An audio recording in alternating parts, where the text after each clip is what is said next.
Hi, I'm Mike Sussman, and you are watching TrekCulture.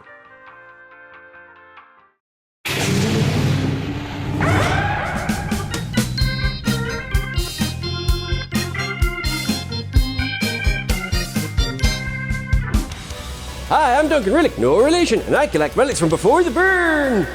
Thanks to a mystery donation, I'm on an all-expenses-paid trip to Ryza, and all I had to do was pass this amazing saving on to you.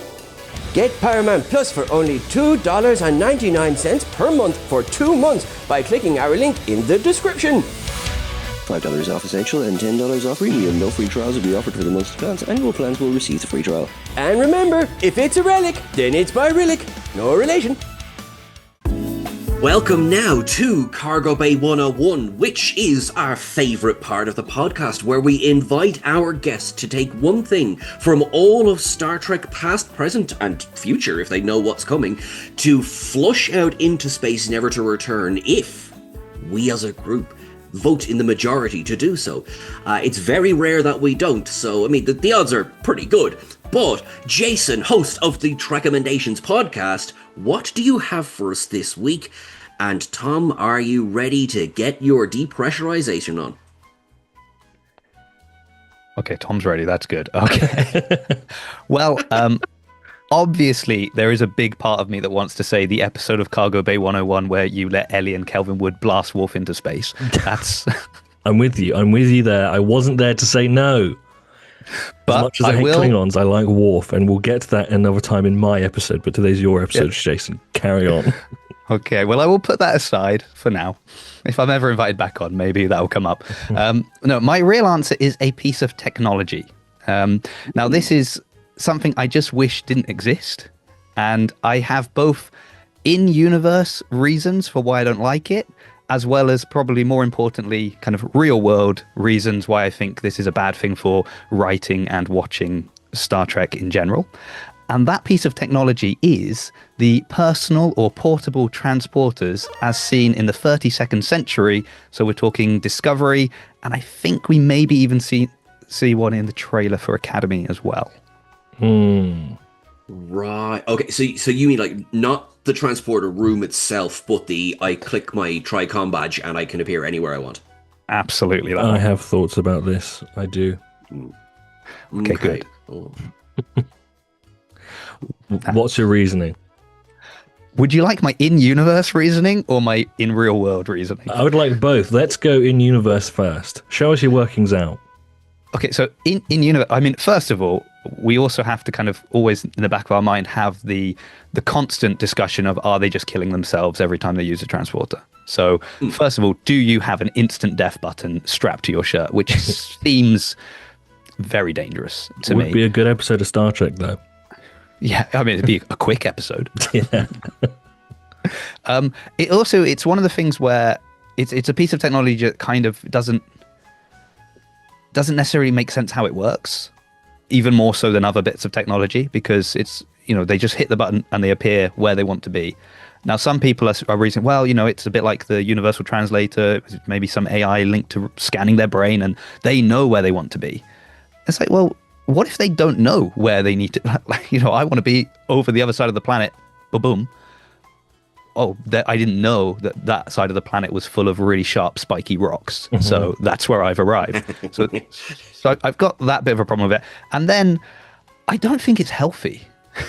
So this is my other big thing. We work hard to get our 10,000 steps in, right? And speak for yourself.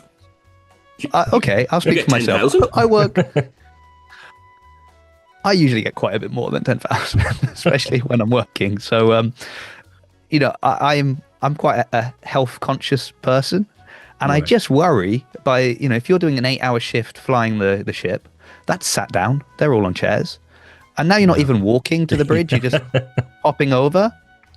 I just don't think that's good for you. I think it limits, interactions that you would have. We complain about people, they're all on their phone when they're on the bus or the train. Nobody talks to each other anymore. not even a chance to talk to them. They just pop, pop. There you go. You're in the next location.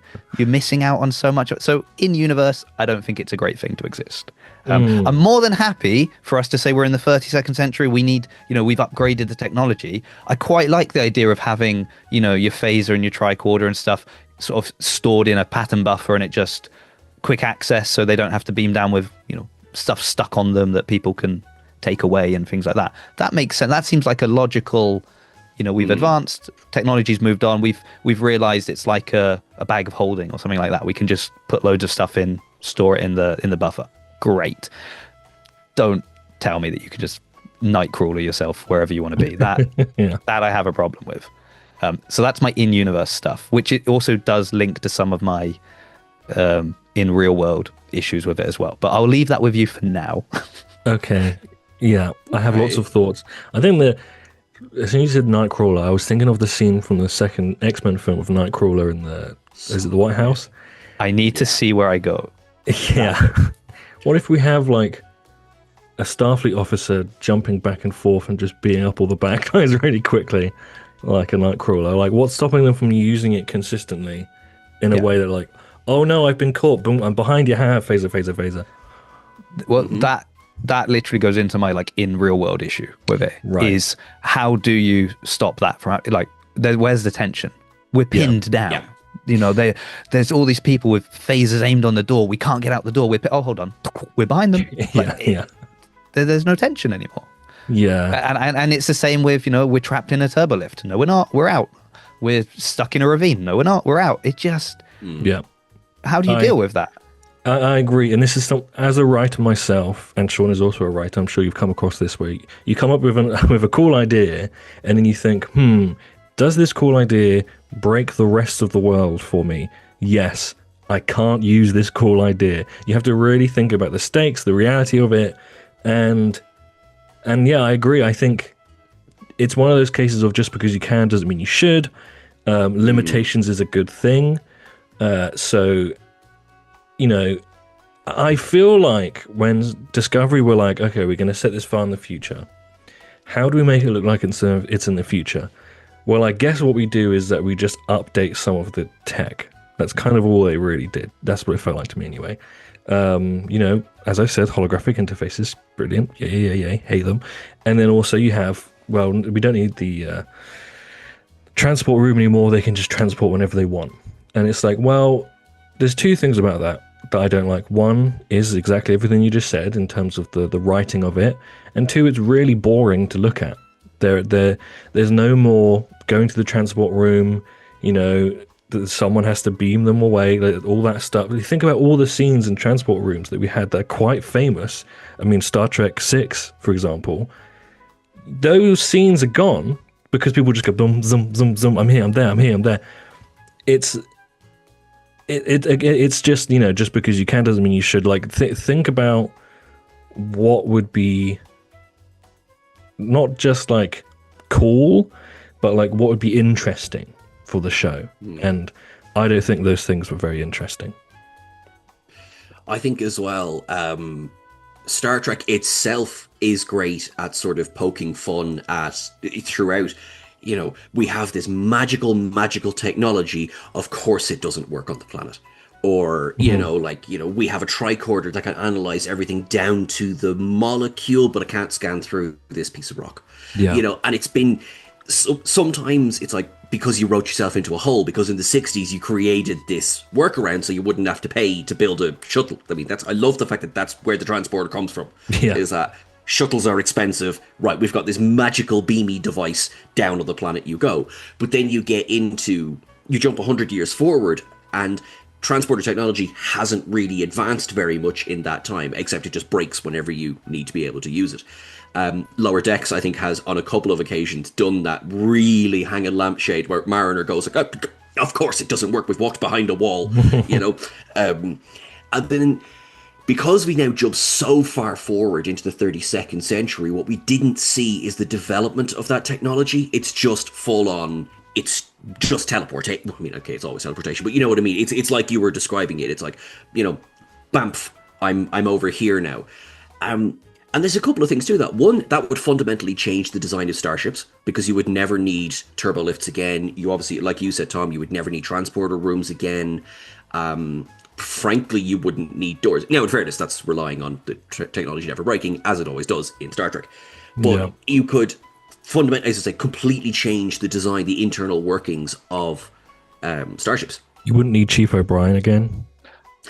That entire comic, Chief O'Brien at work, would be lost. Yeah, come on now. Yeah, I think with regards to the kind of equivalent I see that we went through was there's a whole era of movies and TV shows where if you could have just made a phone call, you'd have this problem would be over, right? Mm-hmm. Yeah. And then, but people didn't have a phone in their pocket. And then technology advanced to the point where you did have a phone in your pocket. And there's a whole span of movies where they write in excuses as to why that person couldn't just grab their phone and call and solve this problem. And it's like, oh, they left their phone at home, or their phone fell out the car window, or it ran out of battery, or there's somewhere. And it's like, you're creating that situation where now every week you're going to have to write in the reason this piece of, and if it is something that every week doesn't work properly, or there's a reason, why are we using it? Like, this is bad. Then we should have binned it in the 31st century. I don't know. So that's kind of one issue. And then I think you were speaking a few weeks ago about Star Trek maybe needing to slow down a bit, and it's just cut to, like big scene here, big scene there, big scene. And this is just the excuse to do that, right? Like, you lose that walk down the corridor. Mm-hmm. And then I'm thinking, if stuff happen, you know, the episode of Strange New Worlds where they come back with the light virus thing, right? Where they're all attracted to light.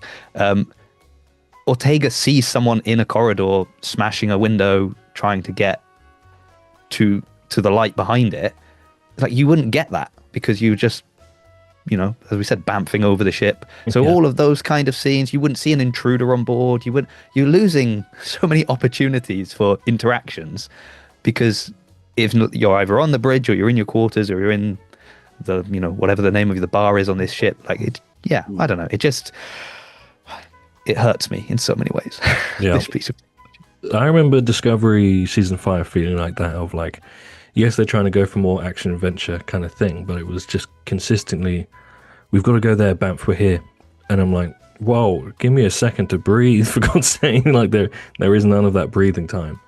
I think actually, sorry, but on that point exactly, I do think that this type of transporter is very much a symptom of how the pacing of television I keep saying television, but I guess I should say streaming, has increased, and it's gotten so much shorter over the last, I suppose, nearly 20 years at this point, because we don't have time for that scene of the transporter room. We don't have time for someone to be late because they're grabbing their special tricorder. You know, we don't have that time to ruminate on that. And that is, you know, it's the technology itself is not important. It's a plot along. I need to get from A to B. So it's kind of taking that idea from the 60s, but instead of it being a cool, fun way to approach getting from A to B, it is literally, we have 10th of a second to get to this scene, and that's where it's gone. And I think, you know, I realize I sound like a bit like, you know, get off my lawn, but, you know, I like that little bit of the transporter. I like that little moment of, you know, kind of, it takes, you know, however many seconds, and, you know, as you say, someone lifts the 3 dials, and, you know, you get and early seasons Discovery, I was only watching Vulcan Hello Battle of the Binary Stars there, and something I hadn't noticed before is they do this beautiful effect where you actually see the person effectively start to dissolve in the transporter, and then reform on the other side. And I thought, wow, that is absolutely gorgeous. Where of course now it's like Q snapping his fingers. Yeah. I also think the most amount of time before sending our actors in front of the VR wall, the better. Yeah. Tom is not a fan. Neither is Chris. I'm not surprised. I'm surprised I haven't put that in the Cargo Bay 101 for a future episode, everybody. Yeah. Add it to the list. There you go. I think it's more or less safe to say I think we're kind of on similar pages here when it comes to the so I think specifically the transporter element of the Tricom badge, because I'm with you as well. I like the fact that you can just replicate your phaser rather than rely on an equipment belt. Yeah, I think it's fine to say we've advanced technology. Great. Just don't do it in a way that breaks the entire show. That's my issue. Yeah. I think so. Now, so we have a slight problem, is that while I think we're on board, and while I think we will blast it out into space, I don't have my magical red button with me.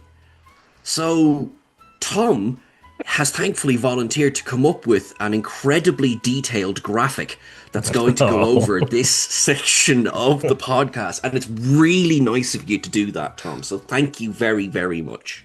Okay, well, because of that, I get to press the red button. Look at my very good detailed red button I spent lots of time on. I'm pressing it right now.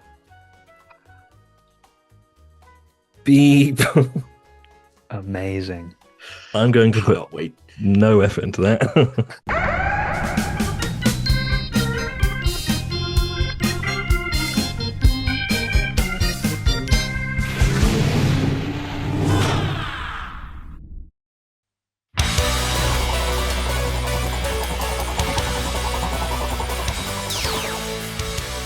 Hi, I'm Duncan Relic, no relation, and I collect relics from before the burn.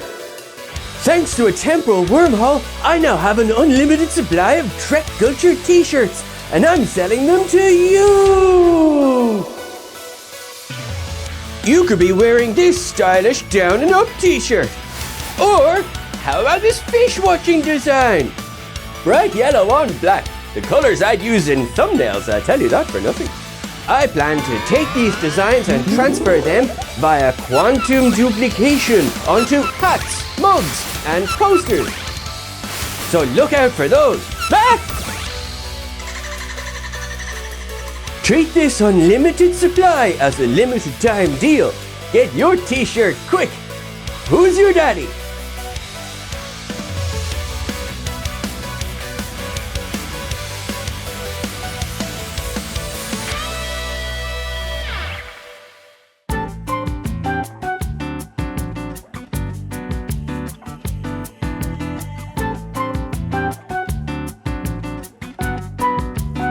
Thank you so much for watching along. Did you know that you can also listen in and catch every episode of our podcast just by following the link in the description below this video? Please make sure that you subscribe to the channel, and please make sure you're following us on the various socials. Till I see you again, look after yourselves, make sure that you live long and prosper.